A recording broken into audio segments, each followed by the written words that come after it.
Our book, The First Principles of Philosophy, was written somewhat over 20 years ago. And it is inevitable that in the years of research which followed after the publication of the work, some points of interest should arise, and a discussion of this kind, as a kind of commentary or addenda to the original work, is probably useful and reasonably meaningful. Our first branch of philosophy is called metaphysics. And I think we have to realize that in ancient times, the term philosophy itself extended over a very large part of ancient learning, including many subjects that have since been divided into specialized fields.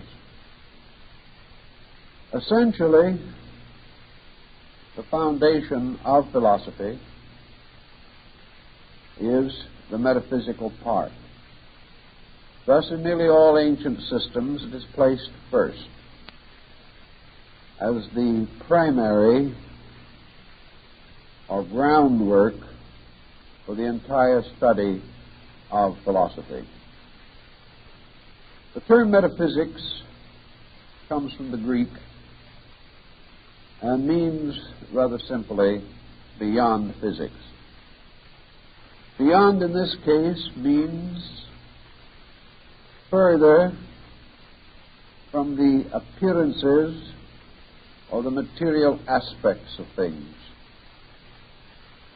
It means beyond the ordinary researches into the mysteries of nature and of formal studies and of the phenomenal universe which we inhabit. It may be said briefly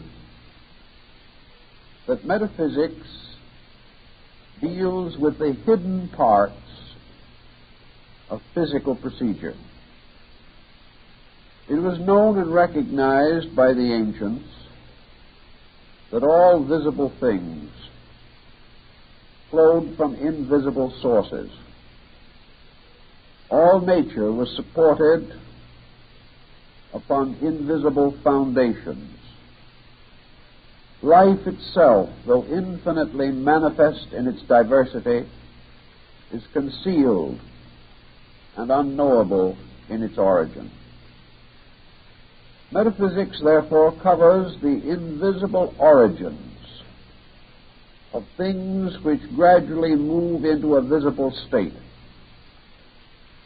And it may also be said to be concerned with other things, not only invisible in origin, but remaining invisible, having no exact manifestation on the material plane of life.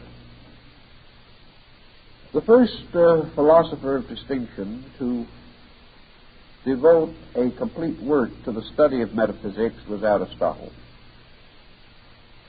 And as we study his remarkable volume, which is named The Metaphysics, we realize perhaps more fully than in any other of his writings the extraordinary genius of the man. We come to know clearly that Aristotle did not deny the existence of a transphysical universe. He did not for a moment question the secret fountains from which all manifestations flow. He did, however, take the basic attitude that there is no interruption of what might be termed the grand pattern of physics. Metaphysics was therefore the better part of physics itself.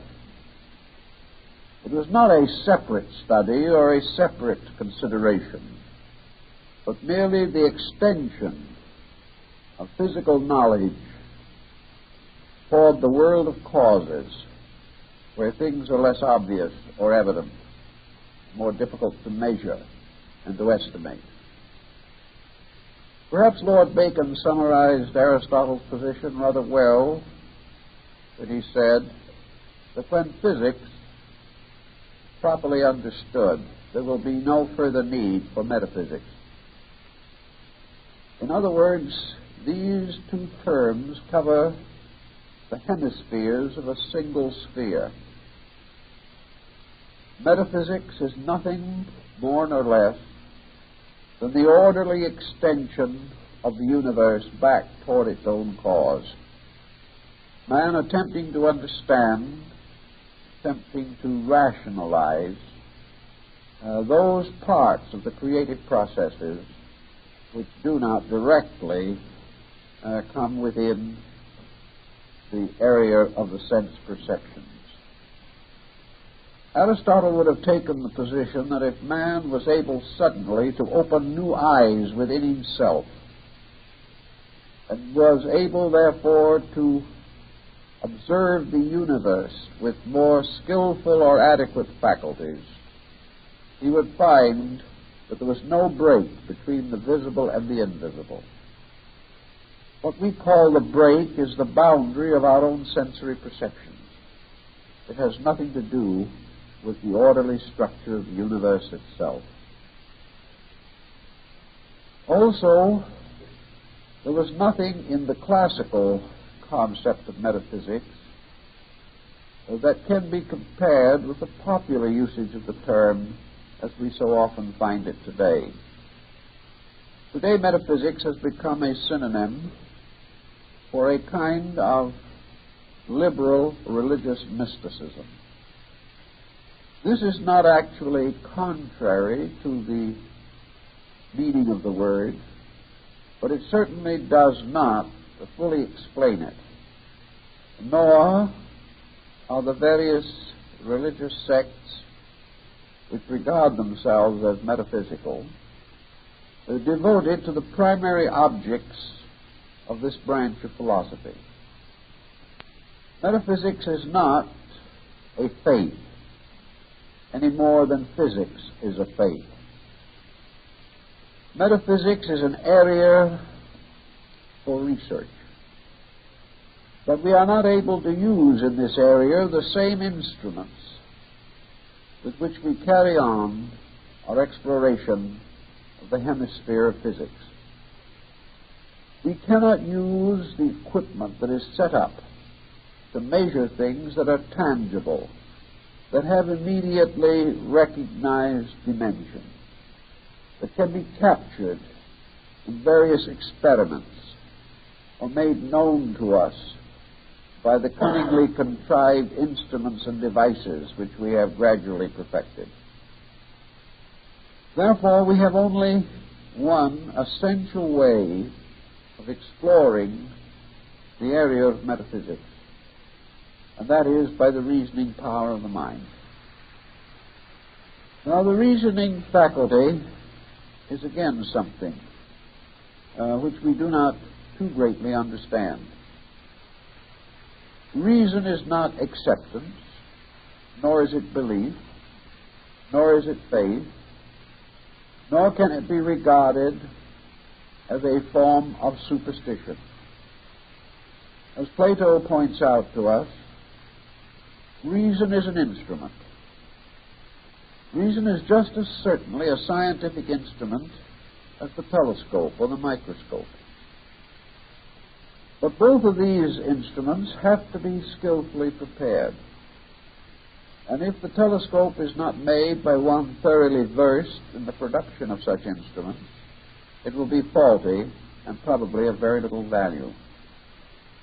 In the same way, reason, unless it is cultivated, unless its processes are sharpened by clarity of thinking, can do very little to help us to discover the reasonable. The end of reason is to discover that which is reasonable. We say reasonable because we cannot, within the proprieties of philosophy or science, say the discovery of that which is true. We have every reason to believe that if we can be completely reasonable, we will arrive at truth. But we are not sure that man is capable of perfect reason, any more than we are sure that he is capable of creating a perfect device or even an infallible instrument. Every instrument, device that we have ever created, we have improved down through time, even after we believed that we had reached a degree of perfection in which no further improvement was probable. It is the same with the reason. No matter how skillfully we train it, no matter how judiciously we use it, we realize that we are working with a living faculty or power, that this is an instrument subject to growth, subject to improvement in and of itself, and also that it belongs to a being continually evolving, continually increasing in insight and knowledge, and enlarging the areas of its skill. Thus, we can say with more or less conviction that that which is reasonable nearly always proves to be true, but this is not infallible. But then there is nothing in knowledge that is infallible. Reason permits us to explore areas where the faculties which we commonly employ cannot penetrate. But reason does not permit us to come into conflict with common sense, nor does it enable us to assume that any extension from the known and from the visible shall be in conflict with the known and the visible. We do not find such conflict in nature.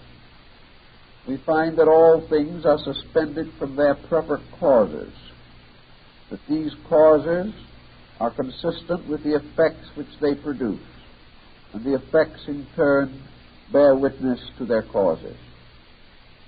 We learn, however, by the use of reason, that it is possible to estimate the nature of many causes by a consideration of the effects suspended from them. Thus we come to the point of the Aristotelian philosophy, the a posteriori concept, that from the study of effects we may come finally to participation in the nature of causes.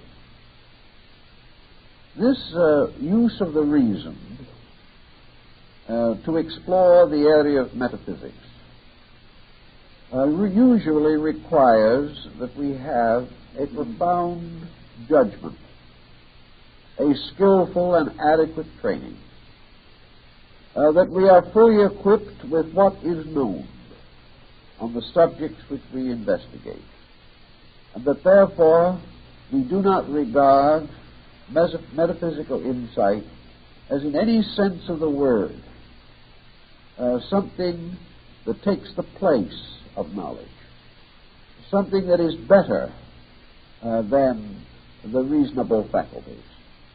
Rather, that it is the best way that we have of using the total power to know which we possess. Reason, therefore, becomes our all-sufficient guide. And by means of it, we come to certain conclusions. These conclusions have stood the test of ages. And while in various periods of history, that which is reasonable has been assailed and declared to be beyond demonstration, the world in the end always returns to the reasonable, preferring it even to the factual. The reason for this is that the factual, as we understand it today, has a quality of sterility about it. Facts are for the most part static. They are not dynamic.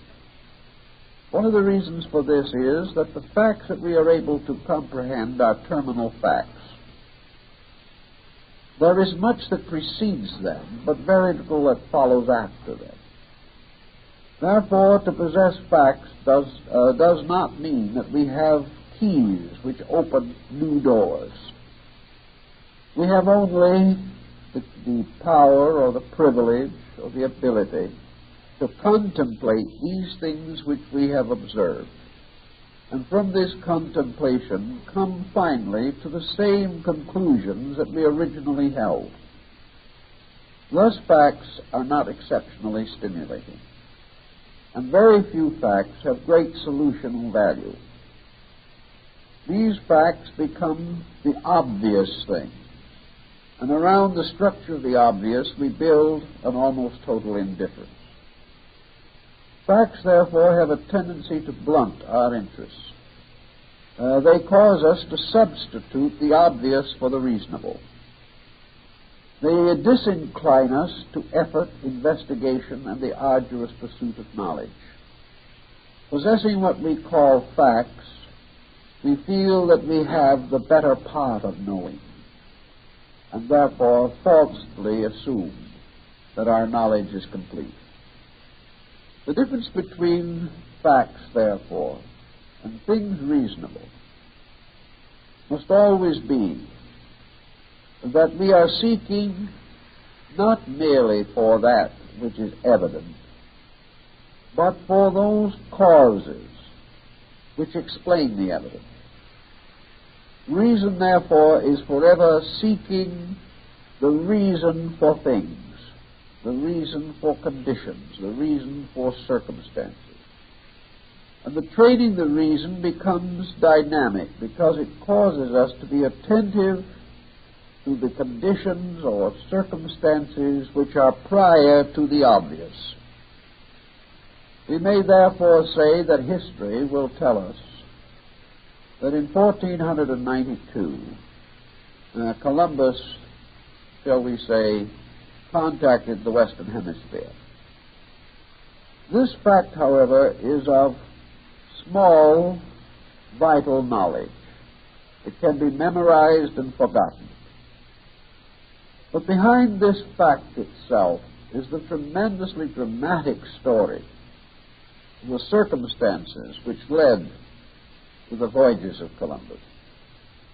These voyages were an effect, the cause of which lay deeply hidden in the complications of European statescraft, in the opinions and attitudes of men, in the prejudices and intolerances of the time, in ancient traditions, and in old records that we scarcely ever bother to examine. Thus, facts are like icebergs, the greater part of the important value being submerged, and metaphysics must deal with the study of these submerged or invisible factors, without which visible things have little or no essential meaning. It is obvious, therefore, that to work into the research of a metaphysical nature, we have to become explorers of a difficult and sometimes dangerous country. We have to leave behind many familiar things, but always trusting upon principles. We must advance our studies systematically, thoughtfully, reasonably, cautiously, and yet at the same time with no arbitrary restrictions imposed by prejudice or intemperance or intolerance of attitude. Thus, metaphysics is really that part of learning which man some way most favors, because it is his only way of trying to explain himself, trying to find out where he came from, the reason for his own existence. the true nature of the universe in which he lives, the laws which govern creation itself, the energies which abide in space, all of these imponderable values cannot be reached by the common processes of knowledge. They belong, therefore, to the sphere of metaphysics. And with this realization, we see how rich this sphere is, how meaningful it can be, but how carefully we must consider it, always observing that it is a lawful area, not a region of mysteries or enchantments, not a fantastic dwelling place of monsters, nor a world of fairy tales and nightmares. This invisible world is actually the greater part of existence. For if man could estimate the terms of what he knows in terms of that which is to be known, he would realize how very little he has accomplished. Man is still living in a very small area of light, in an infinite region of uncertainties. Metaphysics begins usually with what is commonly known as ontology. And ontology is that general branch of learning which deals with the effort to discover the nature of being. It seeks the answer to the question, who am I? It also seeks to go beyond this point and to discover, if possible, that being, substance, essence, or nature, which is at the root of existence, and which must be assumed to exist. Now, this comes to one of the first points of possible conflict between science and philosophy. Philosophy, particularly metaphysics, insists that it is the only reasonable solution to the mystery of existence is that this mystery is suspended from being, from a fact of some kind. This fact is unknown and invisible. And whether we regard it as a substance or an essence, a creature or a force of some kind, there has to be, according to the reasonable concept of man, a reasonable power at the source of existence. If there is no such reasonable power, if reason does not exist in space, it is not conceivable that it can exist in man. Man cannot be a unique creature.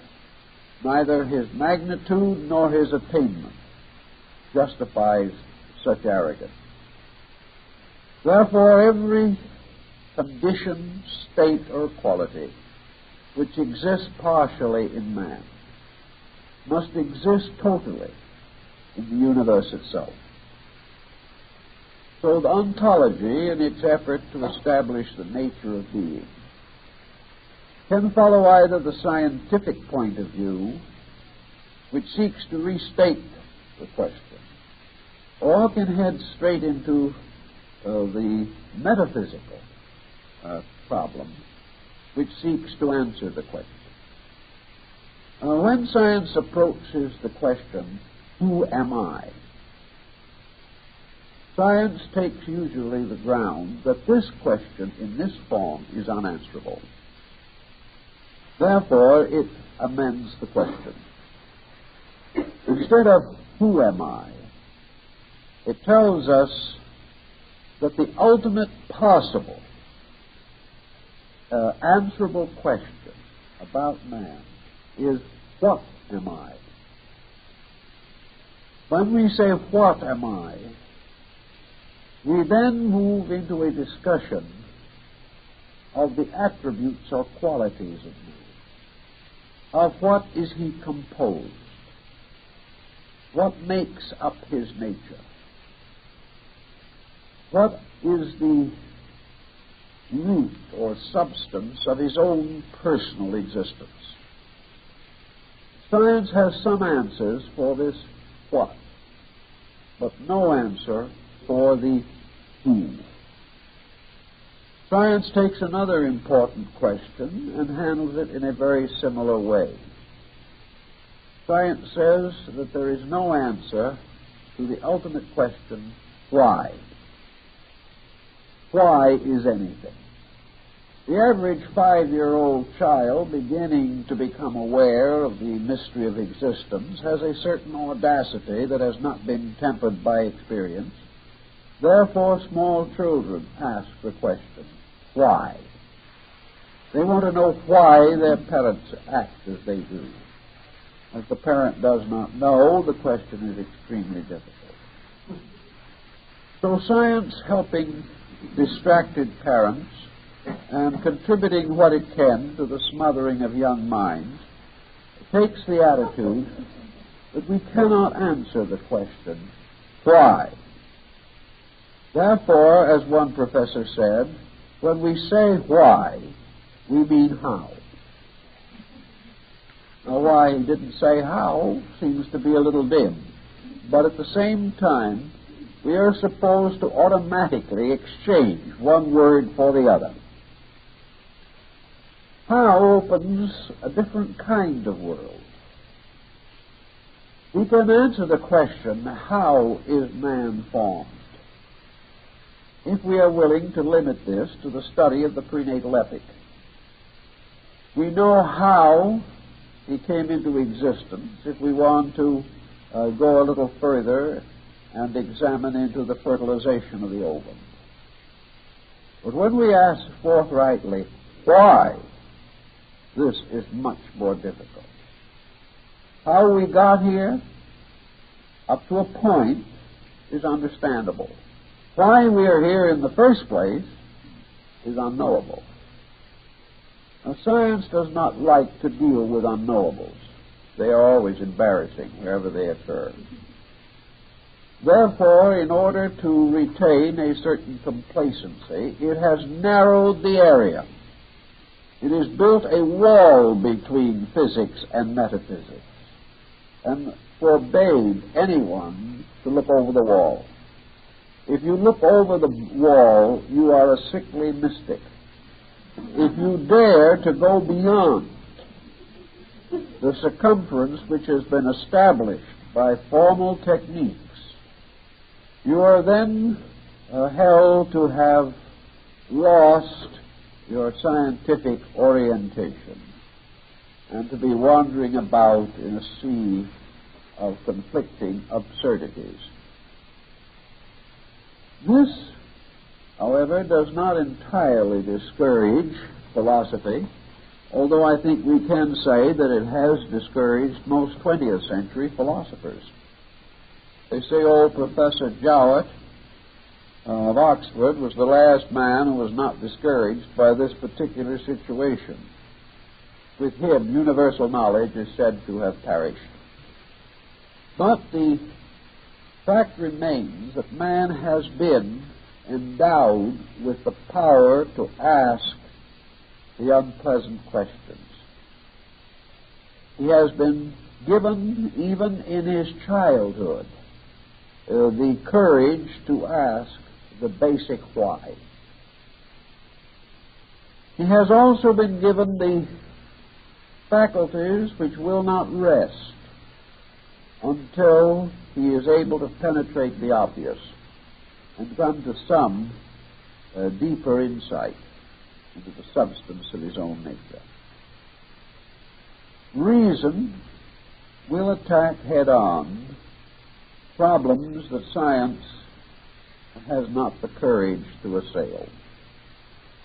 Science, therefore, assumes that reasonable procedures have no foundation in scientific procedure. Aristotle denies this when he affirms that the reason is a scientific instrument, the most complete and perfect of all instruments. For without it, every other instrument either fails or could never have been devised.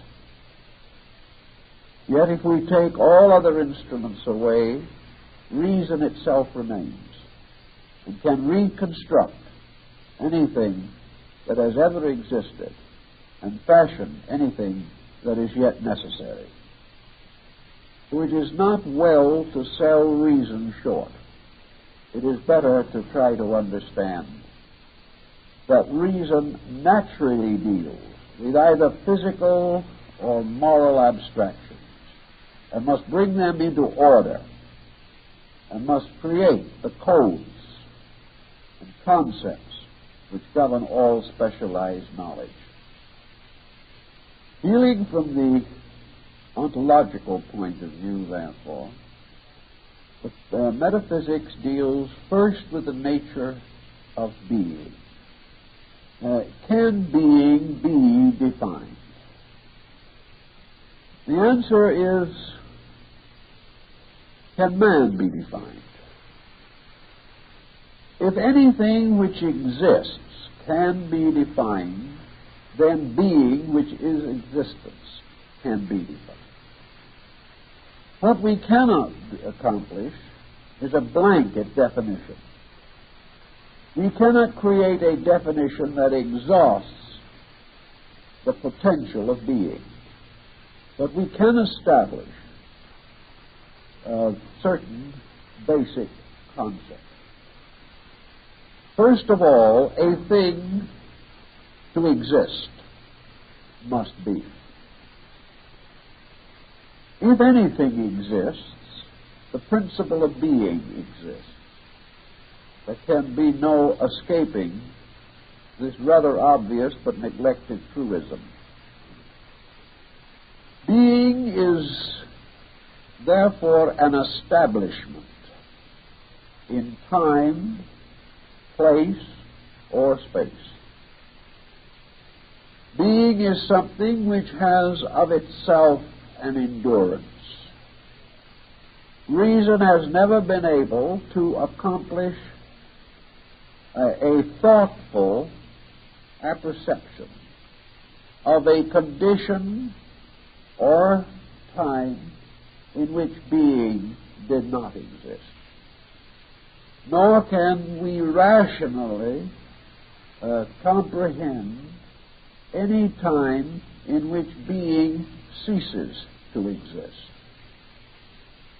Being, by its very nature, can have no beginning, nor can it have an end.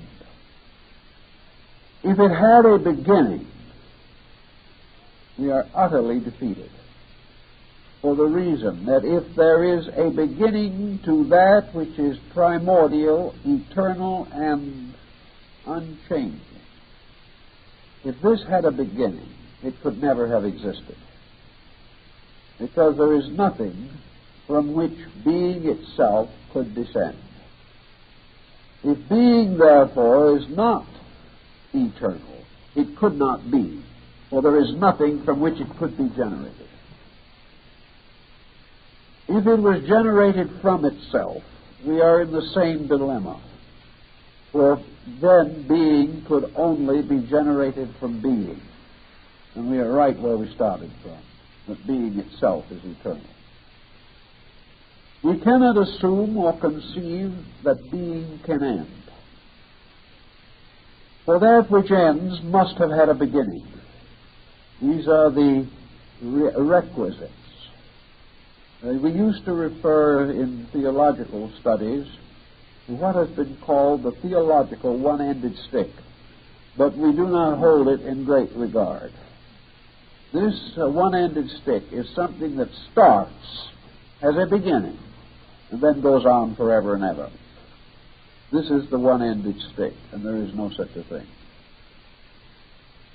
Well, consequently, when we say that being comes into existence, or we try to assume that the uncreate, the continuing unchangingness, if we assume that this comes into so-called existence, We must then affirm that existence is only one of the aspects of being, and that being apparently is created simply because it changes its appearances but not its substances. If something emanating from being, which we have not previously known or seen, comes into the area of our physical comprehension, we say this thing was created, or that it has come in some way out of the everywhere into the here and is with us. But this cannot be assumed to mean that this thing which we first comprehend at a certain state of its own existence began where the comprehension began, or had no existence prior to the time in which we could comprehend it. Thus, ontology is confronted with a very severe choice. Being is either forever or for never. Now, if we assume that being is for never, that there is no such thing as being, we take a very absurd position because we wipe out ourselves along with everything else. And as one observer in the philosophical world once said rather pathetically, that if we could actually eliminate ourselves, we could explain everything. But this does not seem to be very convenient either. Consequently, we finally come to the conclusion that man as a creature has the power to conceive within himself the existence of a nature abiding forever in eternity, permeating, penetrating all things, having in itself an inevitable continuance, and that this thing which exists must properly be termed being, essence, or substance. We say that it is essence because it is the most subtle part of all things. We say that it is substance because it is the only endurance, as Plato points out. That which has the greatest endurance has the greatest substance and reality, although we cannot perceive it. So ontology, certainly in the classical period, came to the rather quiet and actually irrefutable position that the universe, cosmos, the vast galaxies of stars, the vast expanse of the Milky Way, and others extending to infinity beyond our comprehension, choir after choir of angelic forces, all of these exist within and of being. They are. Therefore, being is. Being is. Therefore, they are. Having established this, we establish the ultimate reservoir of conditions.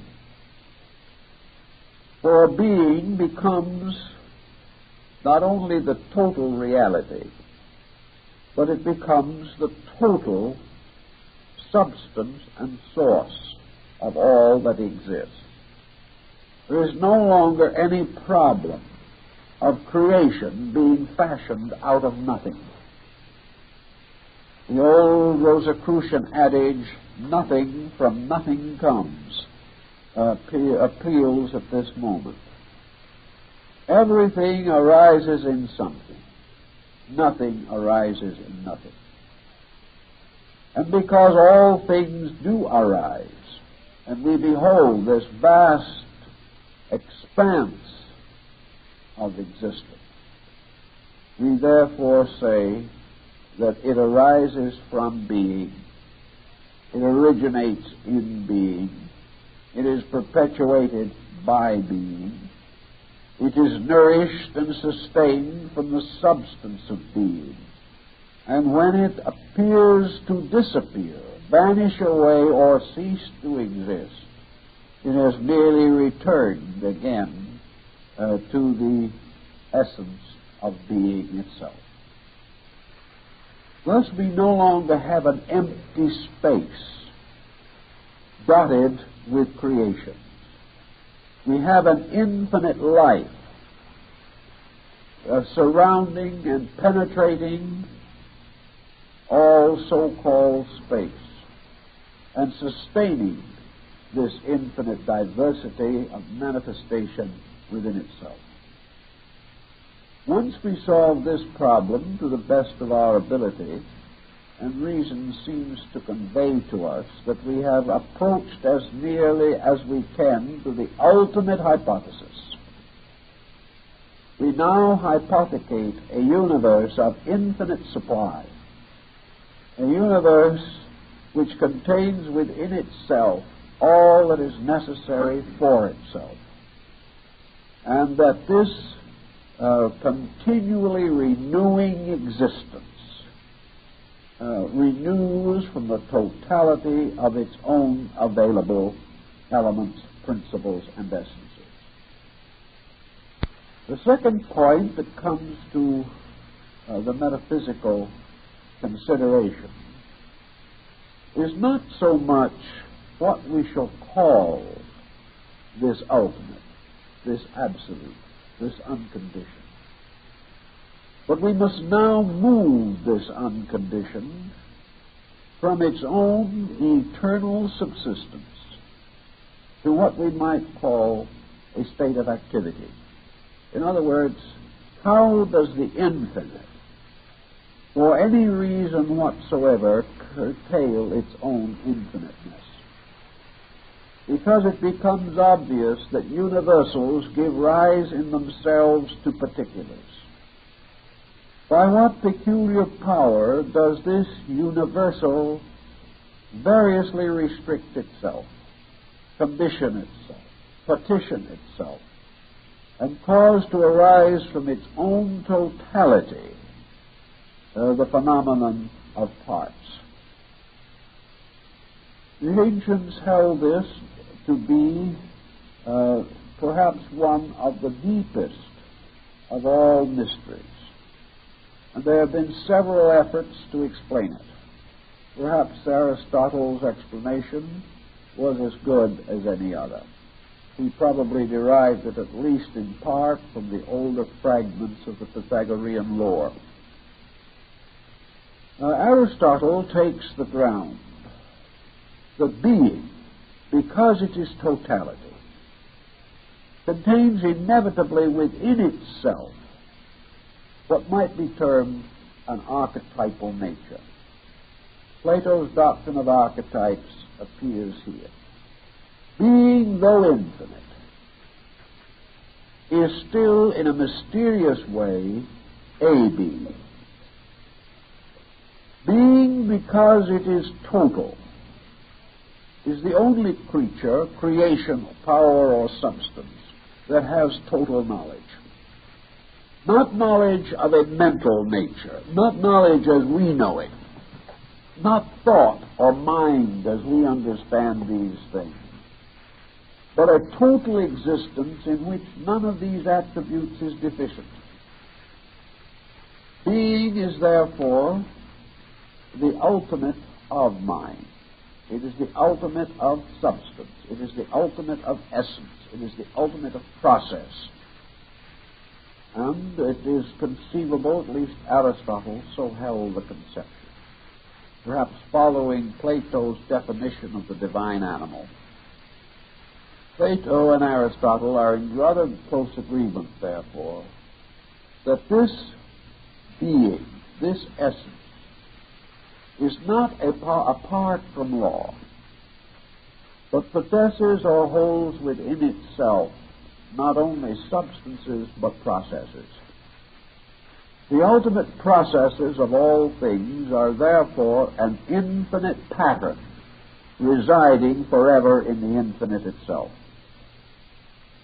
This infinite pattern arises not from mind, but mind from the pattern. This is why the Egyptians and some of the Oriental peoples point out clearly that it is the thought that produces the thinker, and not the thinker who produces the thought. What we call the thinker is a process in the unfoldment of the process of the thought itself.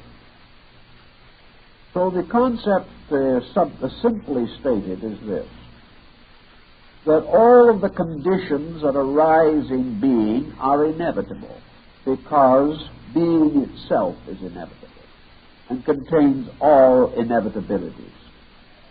Our comparatively patient and not particularly well recognized Tibetan brothers, not too numerous, far from our ken of knowledge and science and all these things, have stated it very simply, but perhaps as wisely as any other group that ever existed. Namely, that there is a periodicity in the archetype of existence. Through existence moves vast motions that are essentially part of its own nature. As the body of man carries within it the circulation of the blood, as the vast pageantries of the universe result in the mutations of seasons, as the tides are variously controlled, as all things have an ebbing and flowing of themselves, whether it be the ebbing and flowing of waking and sleeping, or of life or death, or of growth or decay, or of coming forth and declining or retiring from manifestation. These principles, reason tells us, have their final abidance in being itself. Therefore, being is capable of causing to arise in itself, or perhaps in the Hindu thought more accurately, is unable to prevent the rise within itself of the great cycles of periodicity. Consequently, being is of its nature infinitely and totally fruitful, and is constantly bearing fruit. This fruit being the harvest of the worlds, as the old wisdom of the Hebrew elders has pointed out to us. So to explain creation, we simply realize that creation is an eternal process, that creation is part of the foreverness of being, that there was never a time when creation was not, but all creations as such, like all men as such, have their beginnings and their ends. But just as all men must perhaps limit their years to 4 or 5 score, yet humanity never ends. This is because of the infinite creativity of life, constantly replacing that which vanishes away, and therefore constantly continuing, although the particular instruments of continuance may change. So to eternity of being as such, we add the eternity of process as such. We add to this concept, then, that creativity is forever, that never the time it was not, and there is never a time when it shall cease. Yet everything moving within this vast process, except being itself, has a continuance only in time, having a beginning and an end. And this beginning is in being, and the end is in being. But being itself continues to manifest from itself infinite life forever. This brings then to the minds of the ancients who devised these problems the next important consideration. And that is the nature of God.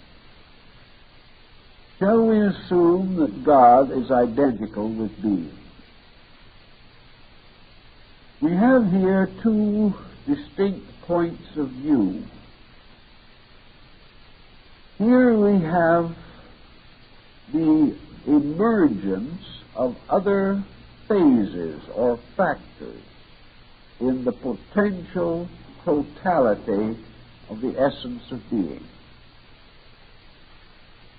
Being is of a manifold nature, yet of all of the things which it contains within itself, the forces, powers, principles, and energies resident in it, there is one most mysterious, primordial, as difficult to define as being itself, and as some have held, co-eternal with being, or at least, if not co-eternal, the first and inevitable production of being. And to this the ancients applied the term consciousness. Well, consciousness really means awareness. We are not assured that in its own essence and substance being is aware. But we do know that it produces from itself infinite awareness. And that this infinite awareness always finally turns toward the conscious experience of the nature of the infinite itself. This awareness, therefore, in man is the awareness of himself. He may be aware of this, but he cannot examine the object of his awareness. In the universe, consciousness is the eternal awareness of the nature and existence of being. But this awareness may or may not be capable of understanding itself. But consciousness becomes, so to say, the symbol of the objectivity of being. The first manifestation of being is infinite consciousness. And infinite consciousness carries within it its own substance or nature, with which it is also co-identical.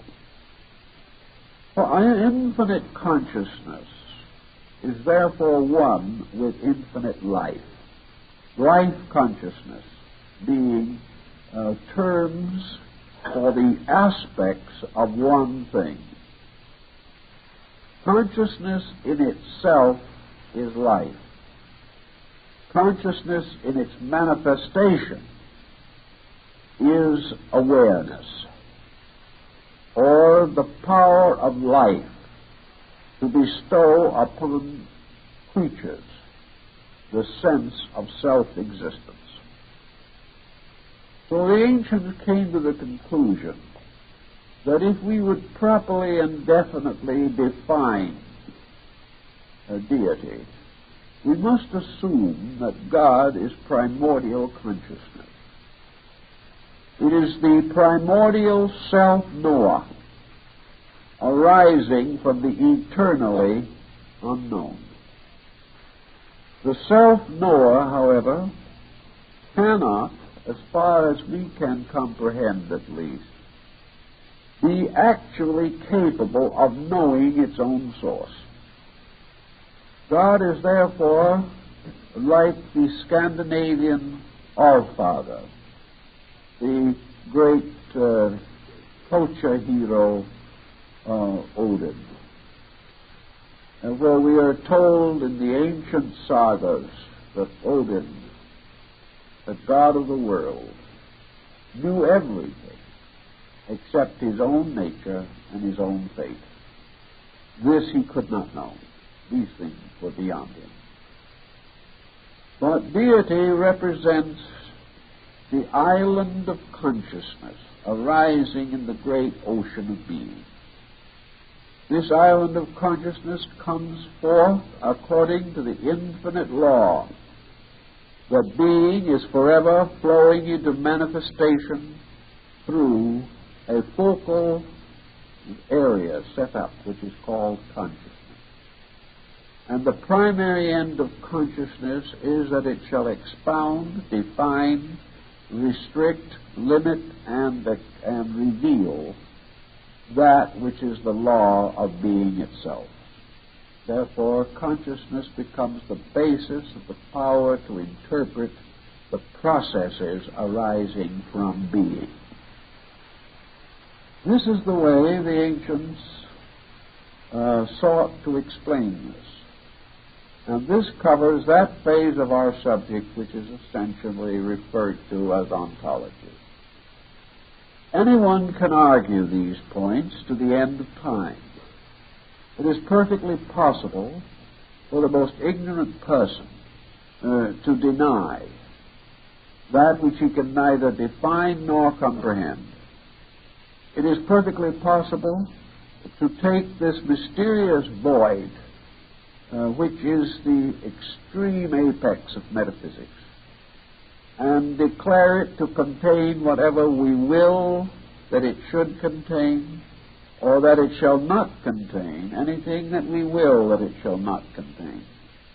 But the fact remains that whether we recognize or accept or do not recognize or deny, we in no way alter the nature of being itself. Whatever it is, that it is.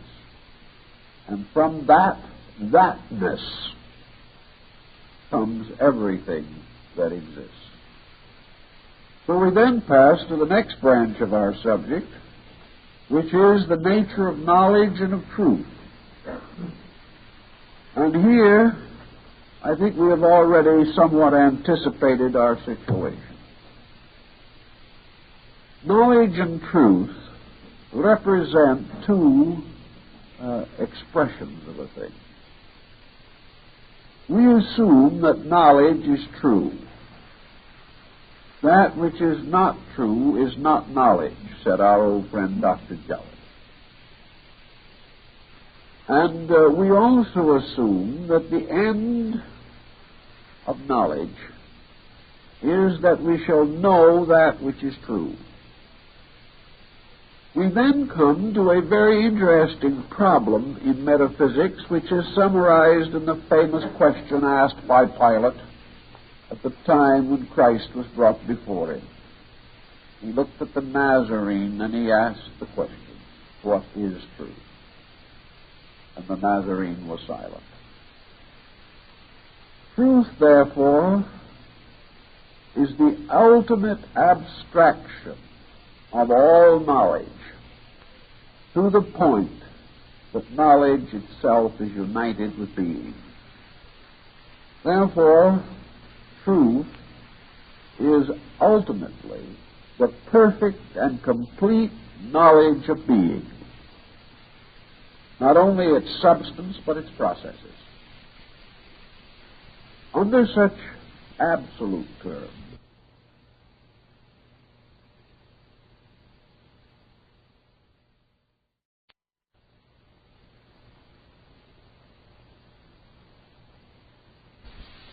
the truth is the thing in its absolute nature. Truth is that which is, regardless of seeming or appearing. Truth is therefore that which can penetrate all seemingness, or things as they appear to be, to the discovery of absolute reality as it actually is. The truth of a thing is therefore the total fact of the thing. Its nature, its essence, its substance, its purpose, its origin, and its destiny. Under such condition, truth is not overly abundant. But what we commonly refer to as the truth is merely the fact of a thing on the level of physics, not on the level of metaphysics. Yet a fact bears witness in a strange, shadowy way to a truth. And that which is a fact in matter must be a truth in energy. So we have this nature of truth itself, and how man may or should regard himself as capable of participating in truth. The answer lies that at the abstraction of metaphysics, at the ultimate of essence itself, or being, we have that which is. Between that and the present state of man with his imperfect faculties is the universe of things as they seem to be. Wisdom dictates that man must gradually penetrate seemingness, must gradually outgrow delusion by appearance, must ultimately overcome any prejudice, conceit, or deceit within his own nature by which his judgment or his reason may be impaired. And it is then assumed that to the degree that man is absolutely reasonable, he comes closer to that which is absolutely true. He will not reach it because he cannot be absolutely reasonable. But he can improve his present lot considerably by even a modicum of hard mental exercise. He can know much more that is true than he now knows.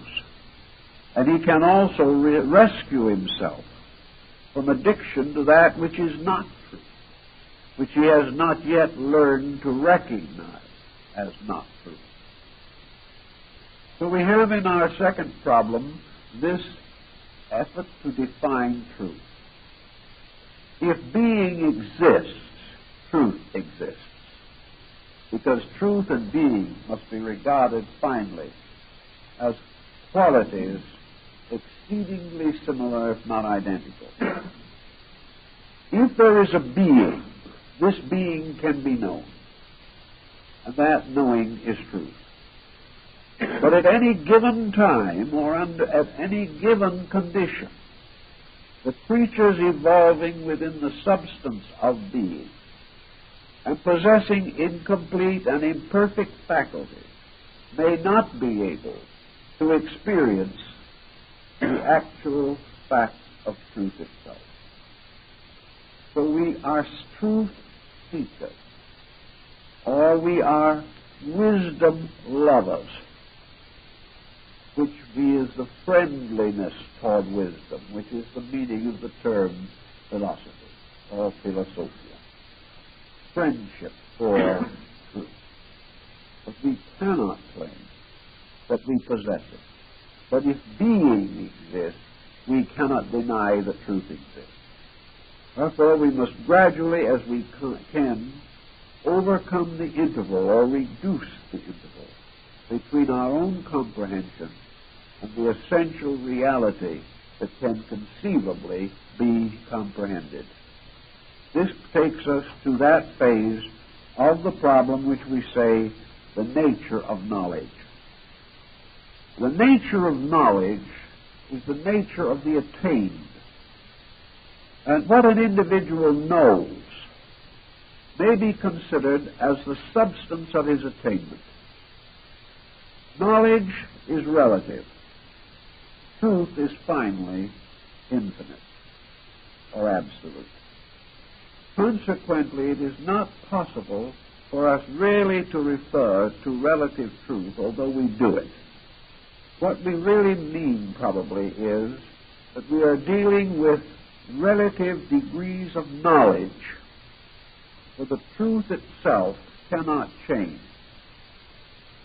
That part of truth which we comprehend we call knowledge. Therefore, a knowing person is a person who knows something about truth, but does not know truth per se. A person of knowledge is a person who has become familiar or expert in some area, which is itself an area of truth. Actually, philosophy does not recognize any essential difference between sacred and profane knowledge. The individual who learns the Latin language is learning something which in one way or another is an attainment in knowledge toward truth. Something is conferred here, more than the mere ability to speak a language. All mastery of things unknown or unmastered may be considered advancement toward universal knowledge. For knowledge is that part which we do know. And upon knowledge we have built the civilization and universe as we comprehend it today. It is knowledge that has given us our arts and sciences, our industries, our crafts, and our trades. It is knowledge which has given us a certain expertness in the areas where physics itself operates. It is knowledge also which has caused us to extend the sovereignty of our own purposes as far as possible out into the universal existence. It is knowledge that may sometime land a spaceship on the moon or on the distant planet. But all this knowledge is on a level, and it is within the area of physics. In other words, it is in the area of material things, which to some degree at least are comprehended by the concrete faculties of the mind. We are extending our search out further and further along these rays that seem to emanate from absolute truth itself. Each of these is a pathway. We begin at the outer extremity or circumference of this radiance and move gradually toward its center. That which we have yet not reached, we look forward to and approach in terms of the unknown. That which we have conquered, that which we have mastered, that which we have transformed from the state of being unknown to the state of being known, we call knowledge. So as we proceed, knowledge increases. Theoretically, that brings us closer to universal knowing. Thus we may say simply that all true knowledge must be in conformity with the laws of being, must be a revelation of being in one of its conditioned aspects, and therefore by specialization one of us may go further in music and another in art.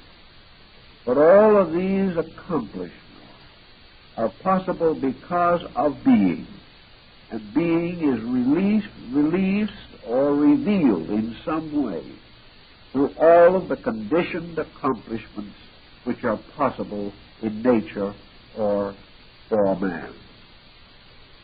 So for simple purposes, the truth is divided into the known and the unknown. The known is knowledge. The unknown is the vast area yet to be conquered by the material powers of man to a certain point, and beyond that, by the rational, reasonable, intuitive, or inspirational powers of man. Now this carries us naturally to the next point. What is energy? To the classical thinker, energy is simply a conditioned kind of life. Life within itself is like a great ocean. Life in itself has its currents and its tides and its seasons. But in its own nature, it is in eternal suspension. But when life, for one purpose or another, is caused to be objectified, when this life principle itself becomes the mover of things, when this life principle begins its vast pattern of circulation, by means of which it causes things to have existences within being, we call this energy. Energy is the power within the thing by which it lives. And the particular problem of energy is therefore the aliveness of a thing and the expansion of that thing from within itself by processes of growth, by which we also imply processes of evolution and ultimately processes of generation, or the transmission of life from one generation to the next. Energy, therefore, is that by which we are internally vitalized. Now, if in the course of this energizing, the individual is caused or moved to an action, this action becomes an aggressive expression of energy. And where energy is turned from the self to that which is not the self, as in the conquest of environment, or as a means of preserving or perpetuating its physical existence in a universe of conflicting energies, when this occurs, when energy moves the thing rather than moving within the thing, we term energy force. Force, therefore, is a conditioned energy. Force is energy which is being revealed or released by an aggressive motion or an aggressive procedure. Energy is moved into a forceful relationship with things.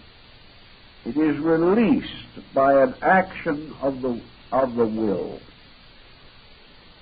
And the will, therefore, may be best explained, perhaps, much as Schopenhauer explained it along Buddhist lines, when he points out that the will is the director of the use of energy, that the will itself is floated upon energy, and that in the accomplishment of its own purpose, will transforms energy into force.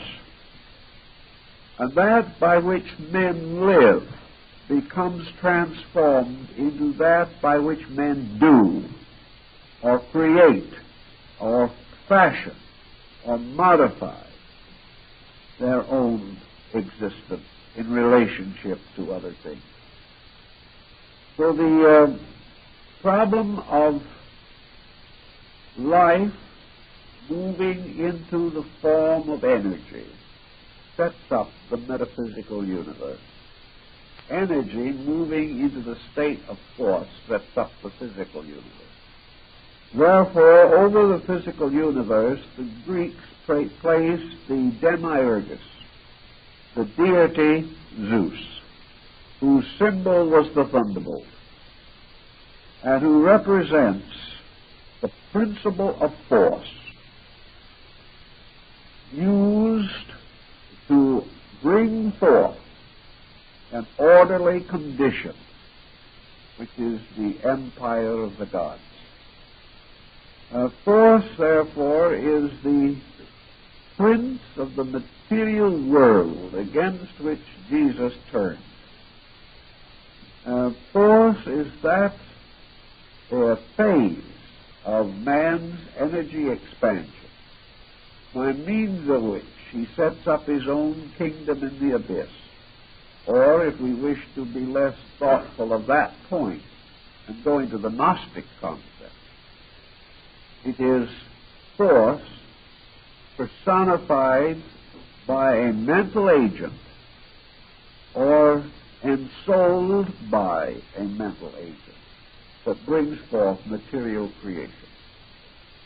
Therefore, the mind of the Demiurgus, or the mind of the world god, by the use of the thunderbolts which represent force, takes the primordial essence of the 12 titans, the universal field of energy, and transforms this energy into force, and by force creates and then governs an area set aside for the manifestation of a world, a solar system, or a cosmos. Man, in turn, in miniature, reproduces this procedure. Thus we say that man may be a spiritually living creature, a mentally energized creature, and a physical creature operating and existing by virtue of force. Because it takes force to move the blood through the arterial system. It takes force to move the hand. It takes force to play the piano. It takes force to drive a nail. These things represent the activities of body. But this force is possible because the mind and the subtler inner life is energized and vitalized. And all this is also possible only because man is a living creature, and that life itself, in its manifestation, breaks up into energy and force and forms another creative triad on a lower level of manifestation from the divine triad. The next point that we wish to make here is of the nature of divine and human relationship. We can't take up the whole study of the 7 points of metaphysics, so we limited them to 4 in our announcement for the evening's work. Now we have a very interesting problem. We have a farmer who goes out and sows a field. And we will say now that the plants which he sows are going to be of great size, and that a jungle will arise where he has sown. Now this jungle is the result of his own sowing. But when it grows to its full maturity, man himself can no longer control it. He can no longer find his way through the jungle that he himself has sown. Therefore, we may say also that the seminal principles of existence sown in space by that eternal energy or essence which created the world finally results in the manifestation in space of a formal creation, a creation of suns, of moons, of planets, and of asteroids and comets, and a vast and involved chemical situation which lies below the threshold of our common observance. This world in which we live is a mass of chemical reactions, a mass of energies moving, a tremendous interplay of forces permeated throughout by life, and all of these different manifestations being grounded in essence, substance, and being, so that we have a very complicated procedure. And out of this strange earth into which the seeds of the infinite are sown, there finally grows forth man, who is of the earth earthy, and whose creation is allegorically described in the formation of Adam. Man, therefore, is like all products born of seed, he is alive. In his aliveness, he carries, rooted within the depths of himself, the whole vast mystery of life. By his own very nature, he participates in that very nature which alone is. And in the course of his growth over a vast period of time, this creature, which we call man, has risen from a comparatively helpless and hopeless condition to one of highly developed resources, powers, and potentials. So now we have the point of view shifted. Man has become capable of the experience of self-knowing, and he has also become capable of the experience of God-seeking. He finds himself standing in the presence of a mystery, enveloped by this mystery. Whichever way he turns, it extends from him in every conceivable direction. He finds that he exists within an infinite universe and that he is a very tiny and comparatively insignificant fragment of this universal totality whose body nature is and God the soul.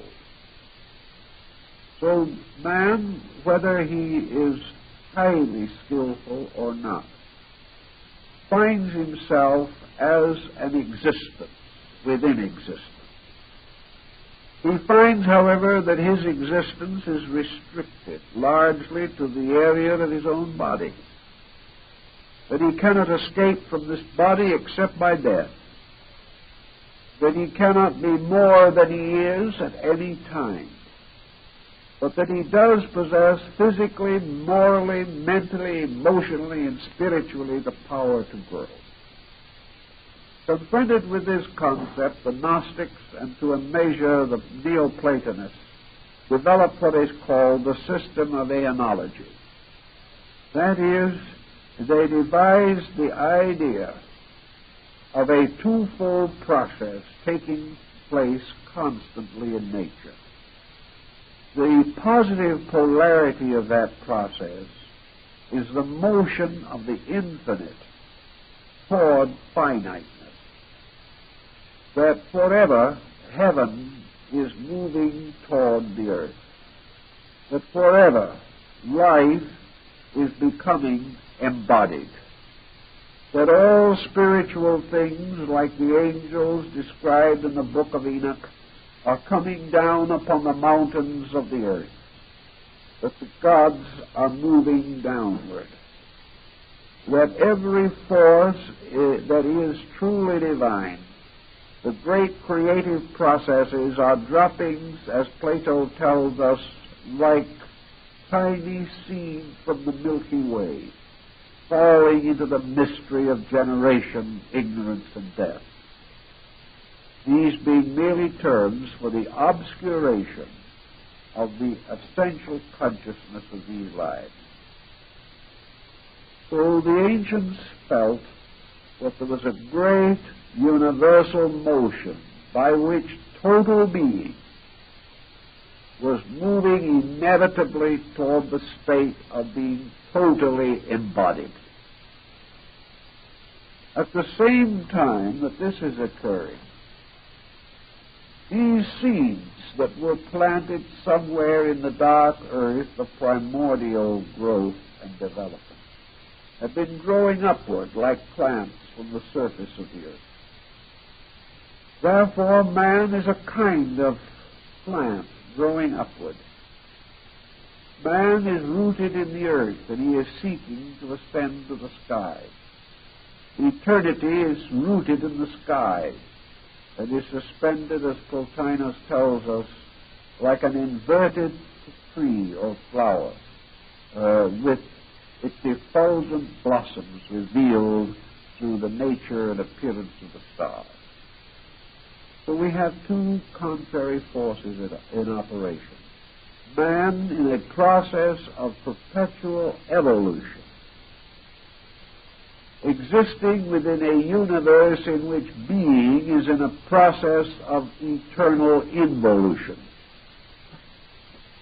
This combination means that being is continually permeating or radiating like the sun, and man is continually seeking to ascend and be reunited through growth with the luminous source of himself. Thus man is ascending a ladder of 7 rungs, and eternity itself is descending through a world of 7 degrees, qualities, spheres, or parts.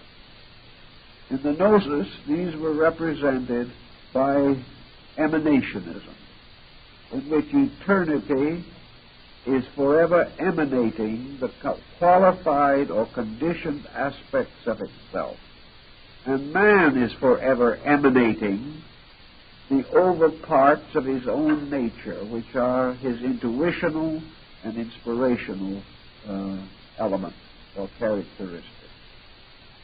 Somewhere these two meet, and it is the meeting of these two values by means of which heaven and earth are united. It is in this way that the two opposites are reconciled, and as the alchemist said, we produce the mystery of the fire that is fed by water, and the water that is not extinguished for the fire. So we have this common meeting. Man has body, mind, and spirit. The infinite must likewise have spirit, mind, and body. The body of man belongs to the body of the infinite. The mind of man is part of the mind of the infinite. The spirit of man is derived from the eternal essence of infinite spirit. Man has been so constituted that he can reach a degree of insight in which he can bridge this mysterious interval between the creating power and the created creature. So according to the old beliefs and the ancient traditions, there comes a time in which man becomes capable of regaining a point of equilibrium between creator and creation. And this interval between creator and creation is the abode of creature. And man is a creature. The word man is from the ancient Hindu Manas, the thinker. Manu, the lawgiver. So in the emanation theory, man ascending gradually approaches a condition of comprehension. Eternity descending comes gradually near enough to man so that man can comprehend this universal procedure. And it is because these two powers are moving toward each other by eternal law that man himself more or less comes into existence. Because man represents the creature which contains both the creator and the creation. As Paracelsus said, man is bound to the elements by his body, to the planets by his soul, to the stars by his spirit. So the spirit in man links him to the eternal. The body of man binds him to the temporal.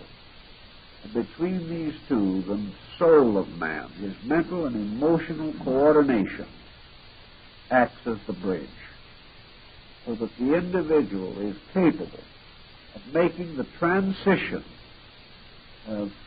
from the state of not knowing to the state of knowing because of all creatures which we are capable of knowing or comprehending ourselves, man is the only one in which there is a Homer's golden chain which locks the rock of earth and binds it to the pinnacle of Olympus.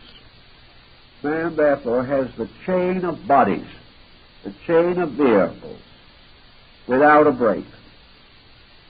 And man is the lowest creation in which this is true.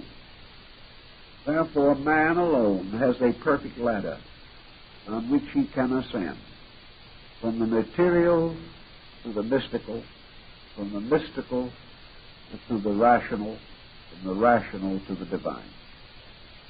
This constitutes his road or his path.